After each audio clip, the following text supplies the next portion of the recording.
403, 4 km/h.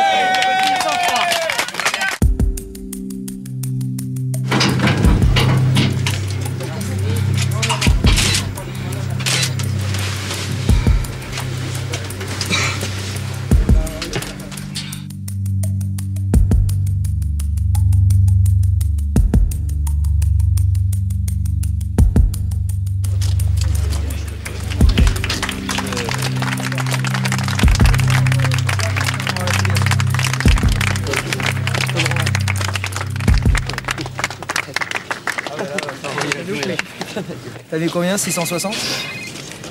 Ouais, 660, 70. Ah, quand même. Vincent, c'est quand la prochaine fois? C'est plus. Terminé, quoi. J'ai eu un peu vraie promesse? C'est les vraies, c'est la vraie promesse, j'ai eu un peu chaud là quand même. Ah ouais, On va continuer les démos quand même. On va continuer à s'amuser, à se faire plaisir et...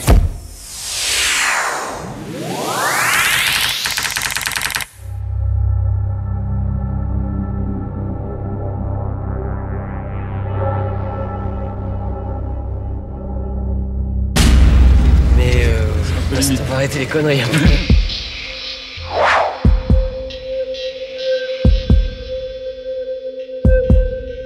C'est dingue pour un garçon comme ça de faire ce qu'il fait. Je vous assure, les gens ne se rendent pas compte, mais c'est bluffant. Hein. Il est dingue, quoi, sincèrement. Hein.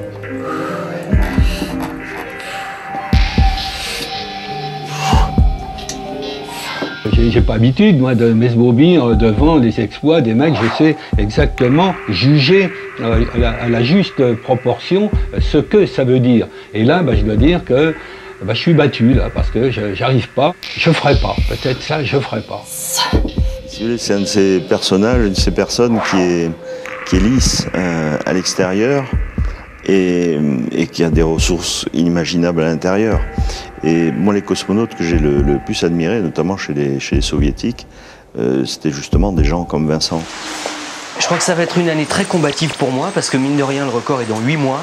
Il va falloir que je me prépare beaucoup, et à mon avis, que je me remette pas mal en question aussi. Bonjour. Nouvel objectif, nouveau look, ça commence peut-être par se couper les cheveux, oui. Bonjour. J'ai rendez-vous avec Élise. Et c'est vrai qu'il y a un moment donné où quand on a d'autres aspects de sa personnalité dont on ne parle jamais, parce que c'est vrai que la radio et la télévision, c'est pas fait pour parler de sa vie privée ou de ses choses à soi, il y a juste un moment où on a envie de dire, mais vous savez, je ne suis pas que ce que vous voyez de moi depuis des années, et j'ai peut-être envie de vous en parler, de vous montrer que je ne suis pas que celui que vous croyez. Voilà.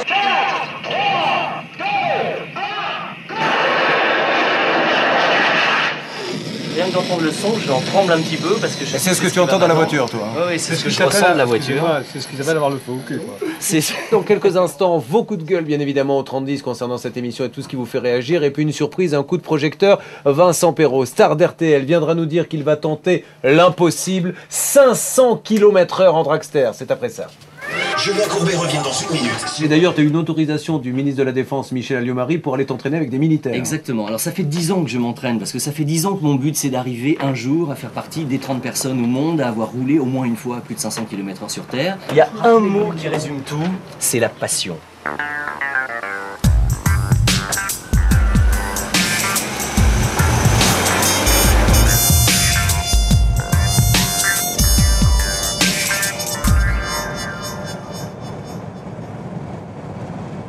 Je me suis rendu compte que depuis que je suis gamin, j'ai toujours été décalé, j'ai jamais fait les choses en même temps que les autres. Les choses, les bonnes ou les mauvaises, ne me sont jamais arrivées au moment où on les attendait, au moment où on pouvait imaginer qu'elles arrivent. J'ai toujours été en décalage.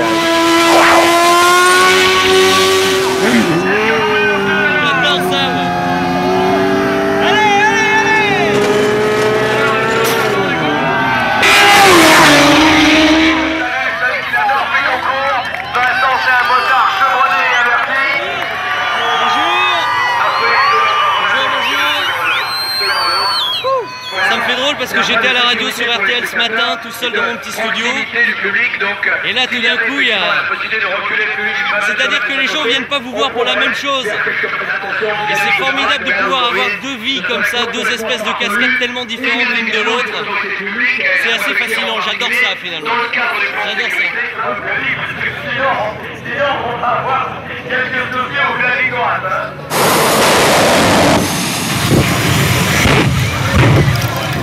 Il aime le danger, peut-être.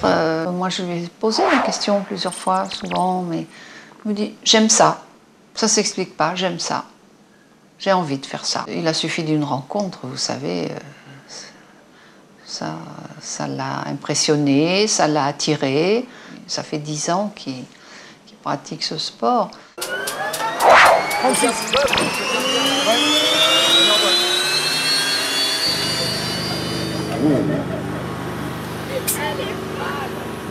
Le seul moment où vraiment elle peut s'enflammer, c'est sur la ligne de départ pendant qu'il fait un fire show, une durite qui fait que la voiture qui s'embrase.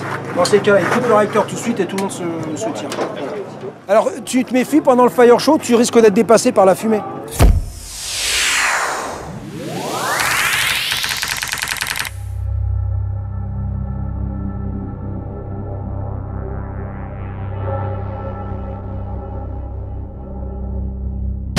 Alors, les derniers coups de PC, évite de faire de la fumée. Je fais sur d'une belle flamme. Essaye de faire plutôt du bonbon, 2-3 coups de canon. Ça fait des années qu'il pilote, il connaît la voiture sur le bout des doigts aussi bien que moi, puisque c'est notre création à tous les deux. C'est seulement à la limite des réflexes, de petits détails qu'il n'oublie pas, mais ils sont tellement importants que je préfère lui redire, bien qu'il le sache par cœur. Le run va durer à peu près 3 secondes.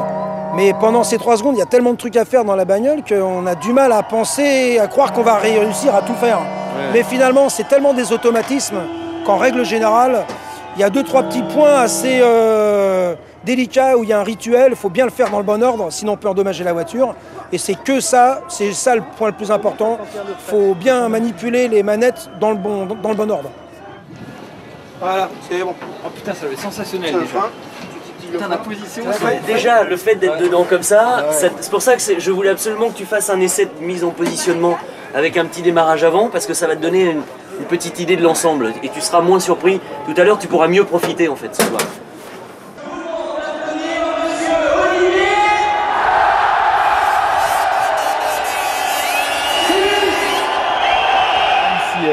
La MotoGP pousse très très fort, c'est la moto la plus puissante au monde, je crois que rien ne vaut un dragster. Oui. Vincent va me le prouver ce soir.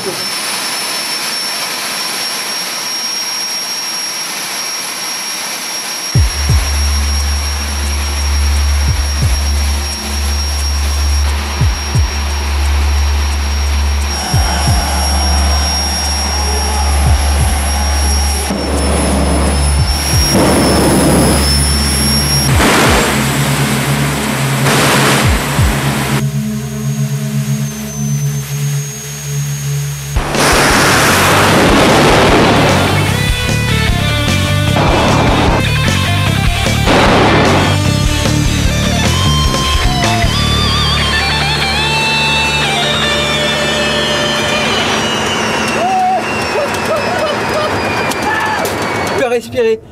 Oui, parce que t'es écrasé, c'est léger. J'arrivais pas à respirer, j'essayais, et j'arrivais pas. Je dis putain, c'est.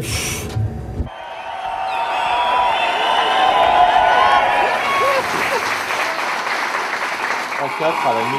Voici précisément les 3 personnes que vous allez pouvoir entrer une ambiance résolument festive, que nous sommes très heureux de vous accueillir aujourd'hui. Quand Coluche battait aussi le record en moto, tout le monde disait putain, c'est étonnant pour un mec, surtout de sa corpulence, quoi, arriver à faire ce genre d'exploit. Mais personne disait qu'il était fou.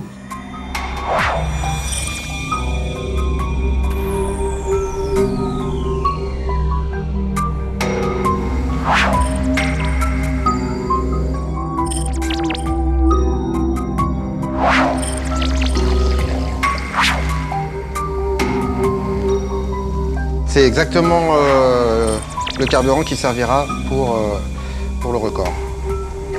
Une partie étant déjà prête, mais pas terminée.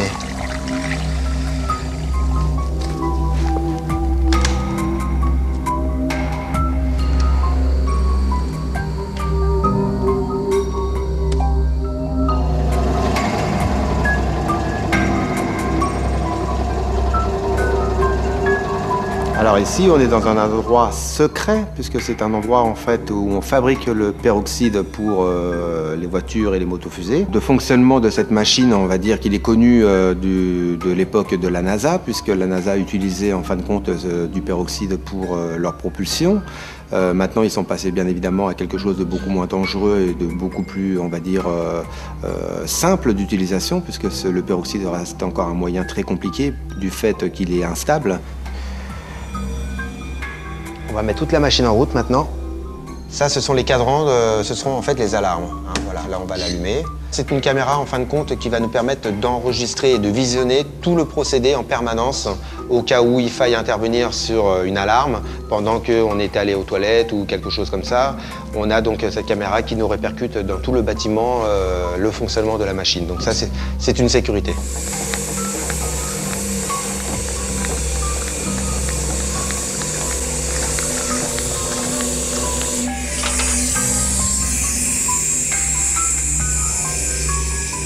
On va juste en mettre un petit peu là, ici, comme ça. On voit le résultat du produit qui est vraiment agressif.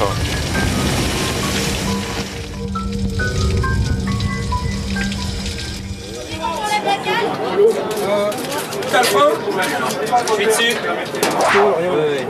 Alors tu peux monter le régime assez haut pour les derniers coups de tête, hein, si tu veux. Mais... Bon, j'avais une image à la télé d'un petit gabarit, quelqu'un d'un peu fragile, on n'avait pas l'impression, enfin, j'étais loin de m'imaginer qu'il prenait un plaisir fou à faire des runs comme ça, à se mettre dans des états de stress et d'adrénaline pas possible.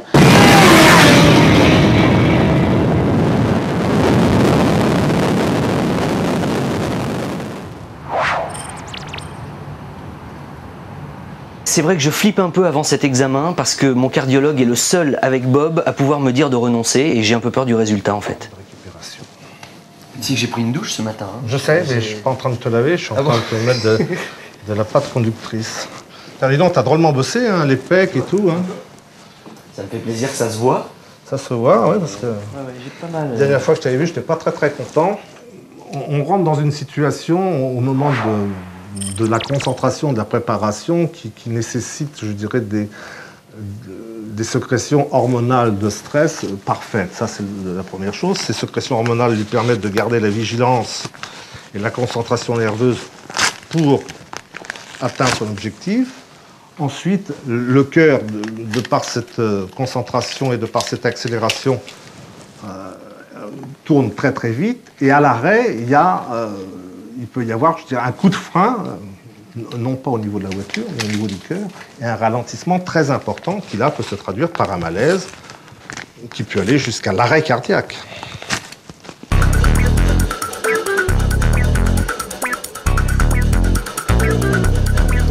On arrive à 3,50, 3,58, donc on va de nouveau augmenter un tout petit peu la charge. On va commencer à passer dans les choses sérieuses dans une dizaine de secondes.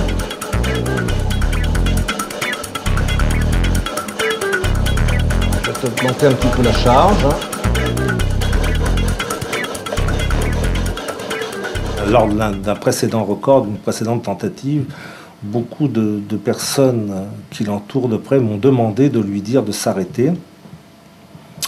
Je ne l'ai pas fait. Parce que je pense qu'il avait quand même un objectif secret, même s'il ne me l'avait pas confié, je savais qu'il voulait aller plus loin, donc à partir du moment où j'étais à peu près tranquille sur sa viabilité myocardique, je le laissais faire. Vas-y, tiens.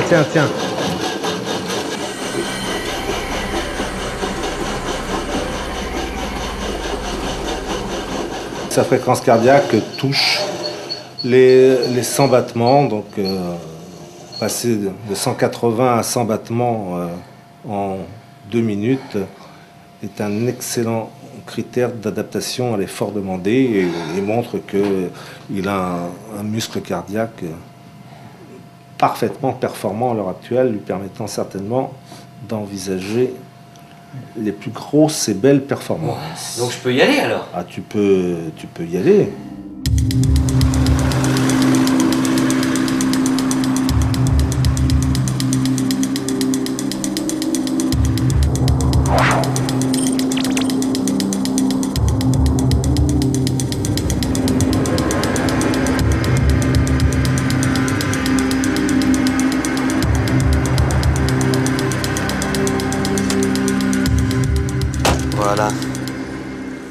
Ce sera plus sympa qu'un bout de papier quand même. Oui, tout à fait.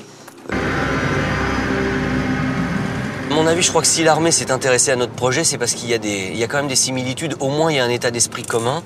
Il y a le fait que, de toute façon, on évolue avec des réacteurs d'avions de chasse. On est quand même dans un univers avec certaines similitudes. Et puis parce que je pense que notre discipline doit les intéresser.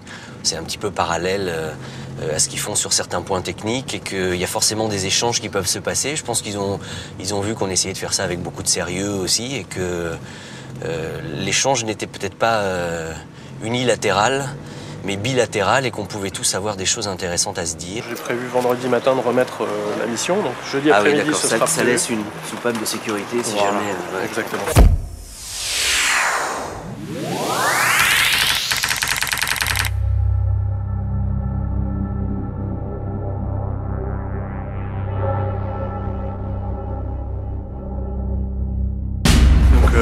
Voilà, s'il fait pas beau, vendredi matin, c'est le vol. Et en même temps, s'il fait pas très beau... Non largué, jambes serrées, actionnez le levier de séparation siège pilote. Là, c'est quand même pas de bol quand le siège éjectable ne marche pas quand même. Là, ouais, c'est que vraiment, c'était pas le jour. Celui-ci commande l'ouverture des verrous de l'armée. C'est vachement extrême hein, quand même.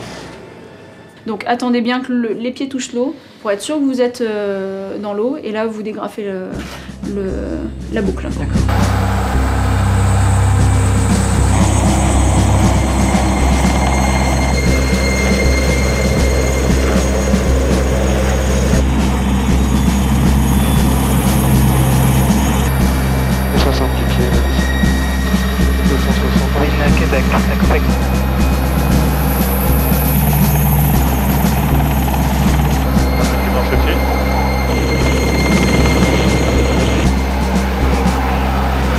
La potence, dans le cargo, ils vont se mettre en sécurité. Dans chaque fois qu'il rentre, il fait une cesse de bizarre.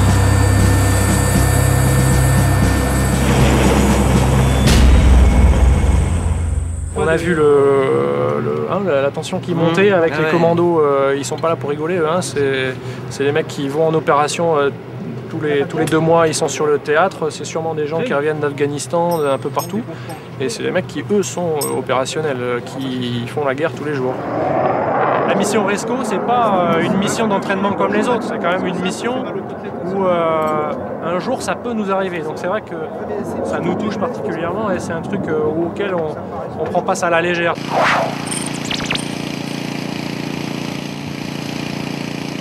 Le seul carburant avec lequel cette voiture peut marcher, ça s'appelle du peroxyde d'hydrogène. C'est de l'eau oxygénée extrêmement concentrée, c'est extrêmement explosif.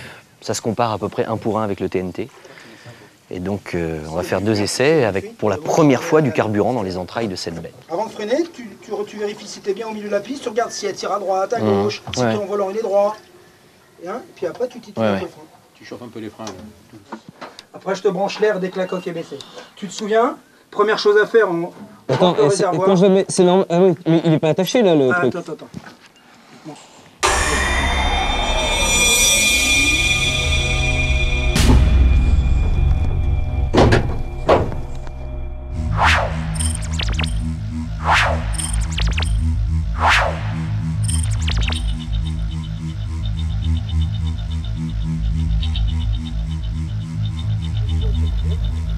T'inquiète.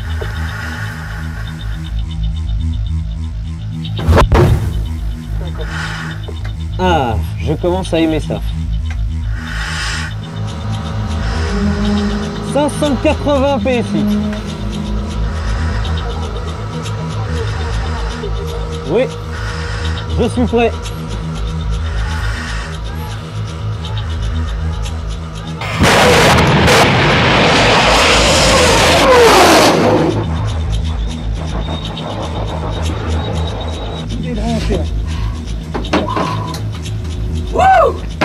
Regarde, ça gêne.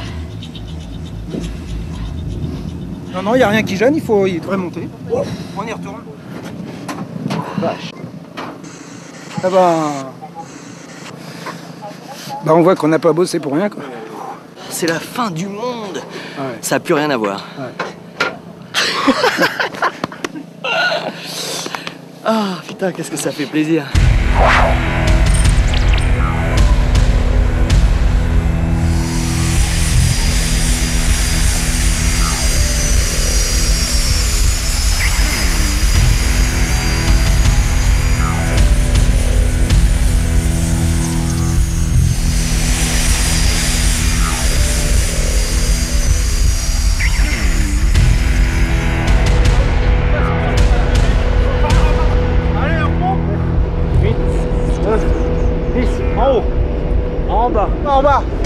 Ouais, ça dort là. Allez, 1, 2, 3, 4, 5, 6, 7, 8, 9, 10. En bas, pas couché hein. En bas! Il veut nous tuer! Oh, ça dort! Oh, les jeunes pilotes de chasse là-haut! En bas! C'est des débiles! Au milieu! Allez, au milieu! Au milieu! En fait, il y a de la bonne volonté. Voilà. Il y a de la bonne volonté, mais un manque d'entraînement quand même. Mais il y a du potentiel. Ah, ça déjà, c'est bien. Un potentiel. Alors, au début, je le voyais comme l'animateur sympa, mais en fait, il est un peu fou. Hein, de vouloir faire des trucs dans les dragsters, monter dans des avions de chasse, avoir une moto. On parlait de sa moto tout à l'heure. Il a l'air comme ça, super sympa, mais il a des idées folles.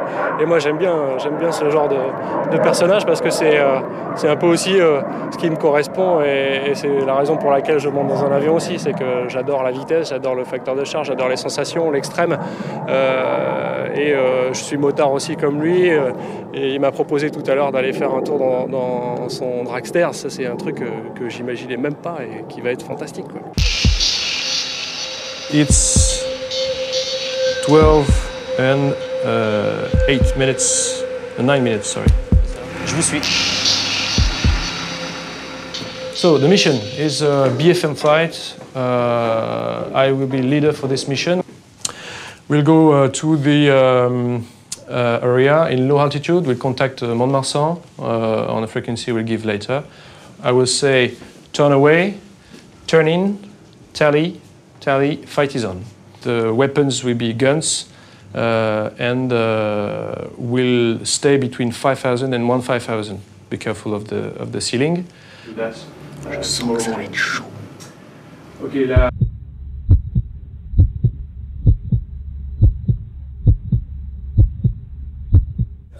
L'éjection et l'évacuation. Je confirme. Voilà. Et ensuite, ce sera l'équipier qui va signer. C'est probablement un des autographes les plus jouissifs que j'ai jamais fait.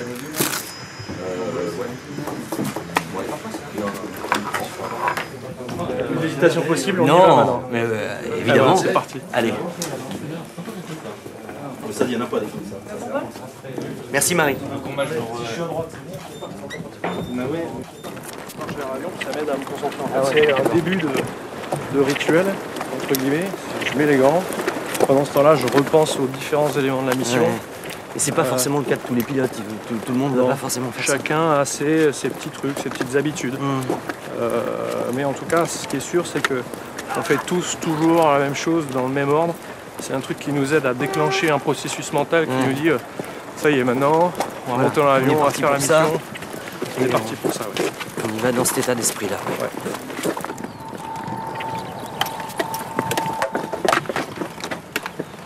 Voilà, tu peux accrocher ton casque comme je l'avais dit.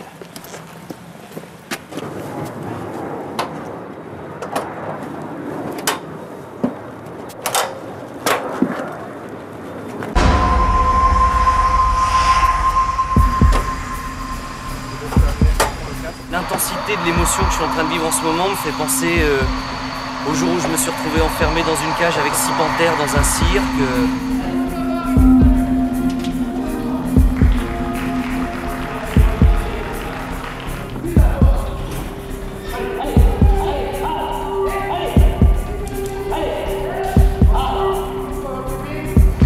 Peut-être à ma première grosse émission en direct un jour, à mon premier run en jet avec Bob.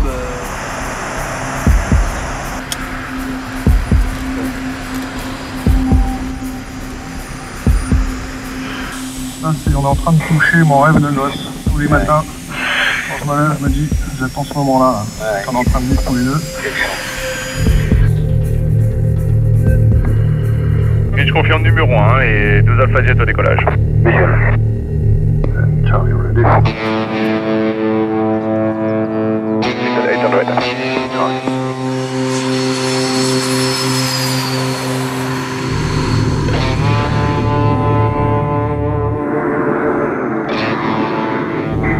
On a un appareil 2h level.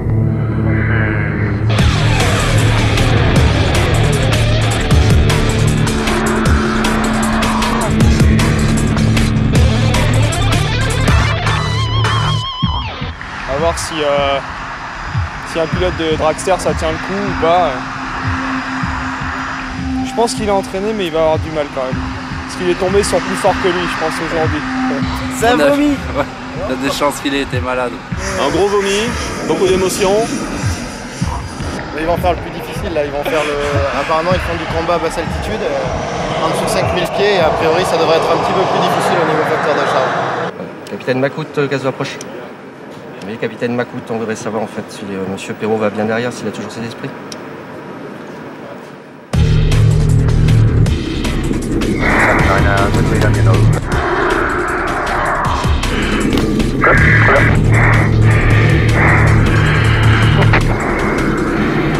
Ça bouge, hein? Ouais. Est-ce que tu t'attendais à ça? Ah non, pas du tout. Ah, j'imaginais pas 2 secondes que ça pouvait être pareil. T'as vu des moments alternés de calme et tout à coup de facteur de charge, c'est quelque chose qui est... Tu veux des commandes? Oh là là. Allez. C'est quoi? Je mets tout à droite? Voilà, tu mets tout à droite, ouais. Allez, d'un coup. Voilà, excellent.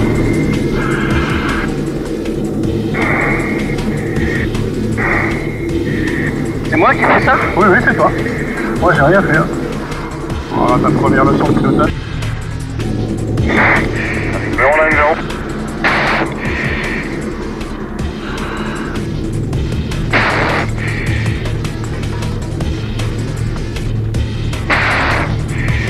On est sur le dos.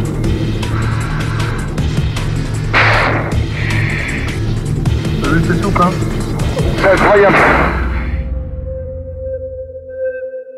On va bientôt commencer le combat. On n'a pas fait encore. On n'a pas fait encore. C'était que l'échauffement. Oh la vache. C'est parti. Oh la vache. Il est en voyant. Je veux le mettre.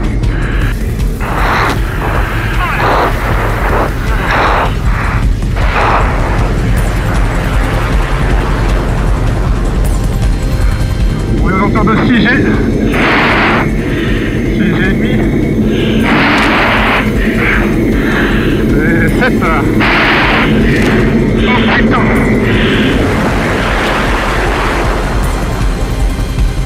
Je pense qu'en tout cas les conditions sont parfaites pour faire un premier vol, il fait beau, il y a encore quelques nuages, je pense que c'est super quoi.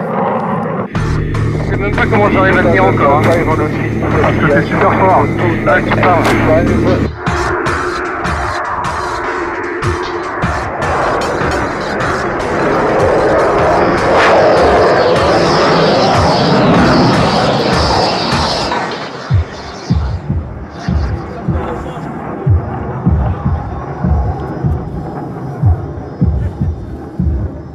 Il est sonné, c'est sûr, parce que moi aussi, de toute façon, on a pris quand même pas mal le facteur de charge. C'est toujours éprouvant, mais on est quand même, on l'a filmé tout à l'heure, on a moins 2G plus 7G.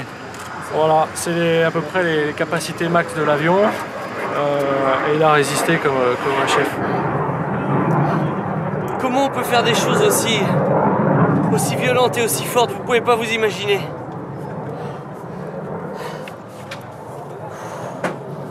Vous pouvez pas vous imaginer. Oh la vache. Et dire que j'ai cru à un moment donné que je faisais des choses vraiment très fortes. C'est pas grand chose par rapport à ce que je viens de vivre. Faut que je récupère. J'ai peur de pas pouvoir marcher. Pourtant je sens...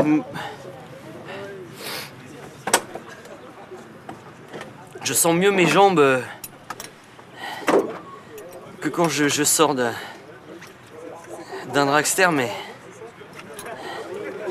j'ai peur de pas être tout à fait solide encore. Apparemment pas de vomi, nickel. Hein.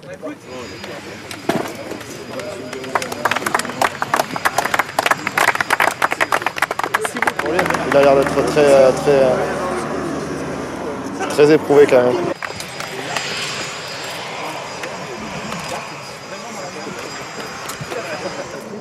Moi, je suis dégoûté, hein, j'ai perdu 50 balles là, sur un coup simple. Hein.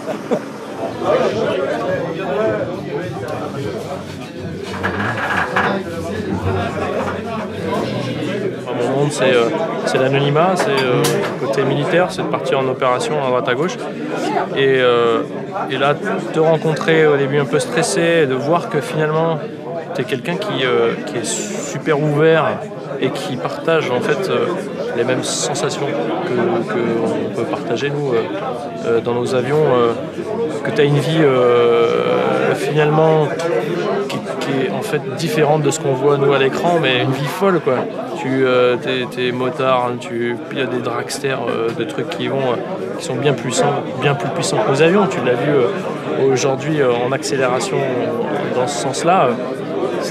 C'est hallucinant. Enfin, tu fais des trucs complètement barjots, quoi.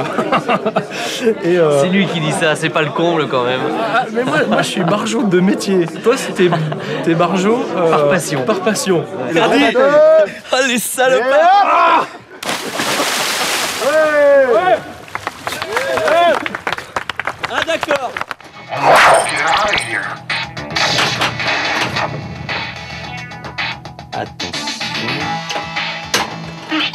Yes.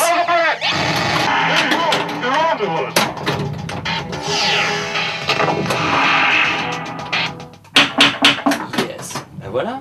Sur mes trésors, c'est un peu ma petite caverne d'Ali Baba consacrée au cinéma, ouais, parce que les sports mécaniques c'est une chose, mais c'est vrai que mes deux premières passions c'est la musique et le cinéma. Je mettrais même le cinéma en tout premier, que ce soit sous forme de disques, de musique, d'affiches, de photos, de livres, de DVD, de VHS. Et ici, c'est vraiment ma cachette secrète parce que je collectionne les affiches de cinéma depuis que j'ai 10 ans. J'en ai plusieurs centaines ici que je récupère dans des vieux cinémas un peu partout. C'est l'affiche originale du Gendarme à New York, parce que De Funès fait partie de mes grands classiques. Les choses ont commencé en fait dès que j'ai eu à peu près l'âge de 7 ans et que j'ai commencé moi-même. J'ai retrouvé ça récemment en faisant du rangement dans cette cave. Je faisais moi-même des petites fiches comme ça sur les metteurs en scène ou sur les comédiens à travers les journaux de télé de l'époque, genre Télé 7 jours et tout ça. Et à l'âge de 7 ans, oui, alors avec ma petite machine à écrire, je découpais des feuilles, je mettais par exemple Philippe Noiret ici. Et puis dès qu'un film de Philippe Noiret passait à la télévision, donc j'entendais parler, voilà, ça c'est mon écriture de 7, 8, 9 ans. Je répertoriais le film et puis c'était un peu les fiches de Monsieur Cinéma avant la lettre, mais j'en faisais des centaines.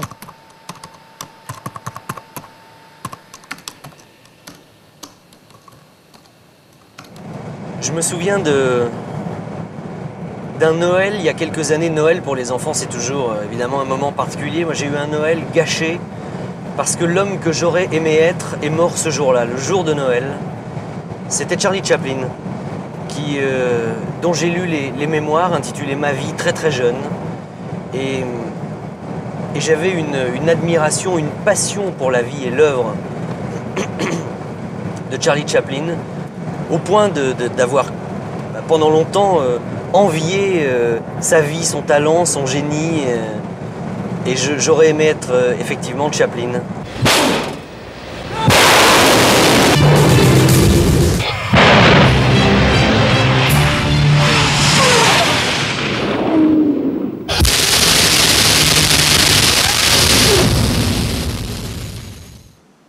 Non. Non, je n'ai pas l'intention d'y aller. Parce que ça me fait trop souffrir. Je souffre tellement que je ne peux pas assister à ce genre de choses. Je le laisse faire, je ne lui reproche rien, je ne lui demande rien, mais je ne peux pas assister. Ça m'est très difficile. Je crains la part du hasard. Je n'ai pas totalement confiance à 100% dans ce genre d'expérience qui est quand même une expérience dangereuse.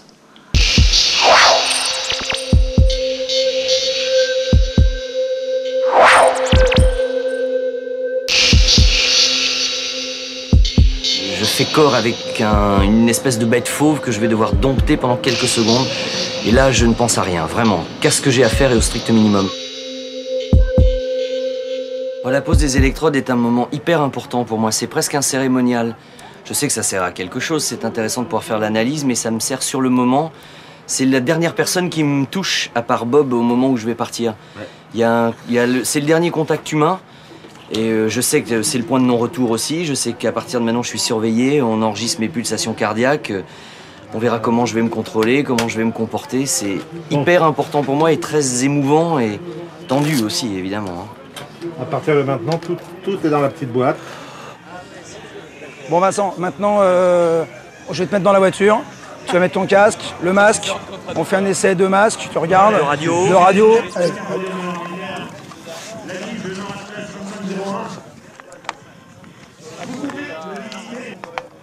Qu'est-ce qui m'étonne? Son amour du risque. C'est pas donné à tout le monde en fait de